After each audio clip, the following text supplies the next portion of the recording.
चलिए बढ़ते हैं आगे। बीजेपी के प्रधानमंत्री पद के उम्मीदवार नरेंद्र मोदी से ज्यादा रेप के मामले में दोषी है तो उसे फांसी की सजा, जिस पर देश भर की निगाहें टिकी हुई हैं क्योंकि जो आरोपी हैं उन पर दोहरे गैंग रेप को अंजाम देने के आरोप है। और निर्भया कांड के बाद बने नए कानून के तहत इन्हें सजा दी जा सकती है जिसमें फांसी तक का प्रावधान है। तो आज कोर्ट सजा पर अपना फैसला सुनाएगा।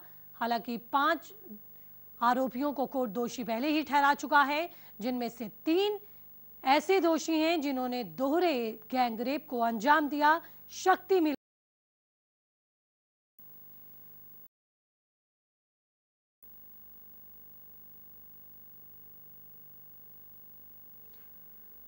आपको बता दें कि जो पीड़िता हैं उनमें एक टेलीफोन ऑपरेटर है जिस और दूसरी फोटो जर्नलिस्ट है। फोटो जर्नलिस्ट के रेप से पहले टेलीफोन ऑपरेटर महिला को बनाया गया। फोटो जर्नलिस्ट गैंग रेप के मामले की तभी पुलिस को पिछले मामले की जानकारी हाथ लगी और पहली पीड़िता सामने आई जिसने आरोपियों को पहचाना और मामला दर्ज कराया।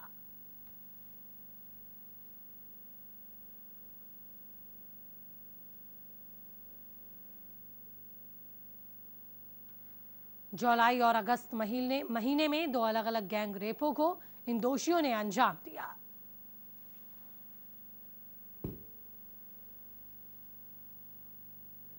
मेरे सहयोगी अब्बास हमारे साथ और ज्यादा जानकारी के साथ जुड़ चुके हैं। अब्बास, हालांकि ये लगातार मांग उठ रही है कि निर्भया कांड के बाद जो नए कानून बने हैं उसके तहत सजा मिलनी चाहिए, उन धाराओं के तहत इन्हें दोषी ठहराया जाए। क्या माना जाए, जो दलीलें पेश की गई या जो कोर्ट का रुख है, क्या लगता है क्या अंजाम होगा आज इन दोषियों का? बेशक ज्योति, सारे देश की निगाह आज के इस फैसले पर टिकी है। हालांकि जो टेलीफोन ऑपरेटर और पत्रकार के साथ जो गैंगरेप का मामला है उसमें सज़ा मुकर्रर कर दी गई है, लेकिन नया कमिटमेंट जो यानी कि नई धारा 376E जो कि मौत की सज़ा का प्रावधान है, इसमें सरकारी वकील ने अपना पक्ष रखते हुए दलीलें दी और ये मांग करी अदालत से कि जिस तरह की इन्होंने हैवानियत बरती है और चोट लगने के बावजूद लड़की के साथ, पीड़ित के साथ बलात्कार को अंजाम दिया, उसके बाद 376E इन पर लगाया जाना चाहिए।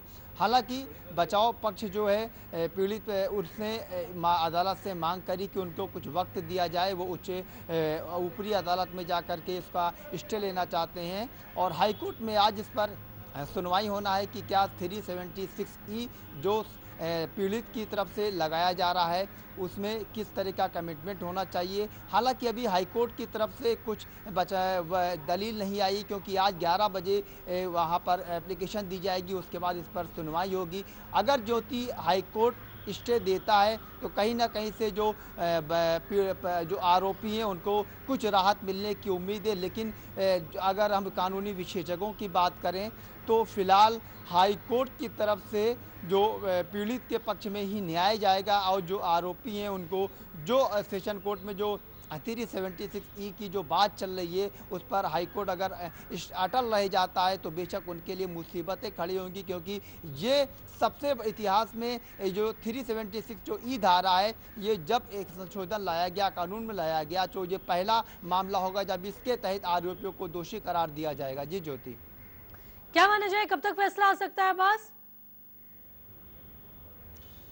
क्योंकि 11 बजे का वक्त बताया गया है। हालांकि जो पीड़ित पक्ष है, जो बचाव पक्ष है, वो हाईकोर्ट पहुंच चुके हैं। हालांकि 11 बजे के बाद बेंच पर मामला जाएगा और इस मामले को रखा जाएगा। उसके बाद जब इस पर सुनवाई होगी, वहां से जो ऑर्डर मिलेगा हाईकोर्ट की तरफ से वो सेशन कोर्ट तक पहुंचेगा, उसके बाद मामला आगे बढ़ेगा। लेकिन आज अगर सेशन कोर्ट इस पर जो सेशन हाई कोर्ट जो है सेशन कोर्ट पर ने जो से 376E की जो प्रतिक्रिया रखी उस पर अगर कुछ कमिटमेंट नहीं देता है तो मामला सेशन कोर्ट में ही आकर रुकेगा और सेशन कोर्ट 2 से 3 दिन के अंदर जो फैसला है सुना देगा, यानी 376E के तहत आरोप साबित हो जाएंगे और इनको फांसी की सजा होगी। बिल्कुल अब्बास, आप नजर बनाए रखें इस अहम फैसले पर।